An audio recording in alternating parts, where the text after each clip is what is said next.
తాడేపల్లిలోని ముఖ్యమంత్రి క్యాంపు కార్యాలయంలో ఈరోజు ఉదయం 11 గంటలకు సీఎం జగన్మోహన్ రెడ్డి అధ్యక్షతన రాష్ట్ర మంత్రివర్గ సమావేశం జరగనుంది. అన్ని శాఖలకు సంబంధించిన మంత్రులు పాల్గొంటారు. రాష్ట్రంలో అమలు చేయాల్సిన సంక్షేమ కార్యక్రమాలకు సంబంధించిన పలు అంశాలపై చర్చించి ఆమోదం తెలపనున్నారు. అలాగే 4 కీలకమైన అంశాలపై చర్చించనున్నట్టు సమాచారం. మొదటిది జనవరి నుంచి వృద్ధాప్య పెన్షన్ 3,000కు పెంచుతూ నిర్ణయం తీసుకోనున్నారు.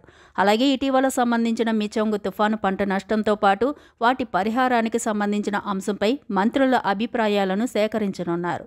అలాగే ఆరోగ్యశ్రీ వైద్య చికిత్స పరిమితిని 25 లక్షలకు పెంచుతూ కీలక నిర్ణయం తీసుకోనున్నారు. వీటన్నిటితో పాటు పలు సంస్థలకు ప్రభుత్వ భూమిని కేటాయించే విషయంలో మంత్రుల ఆమోదం తెలపనున్నారు.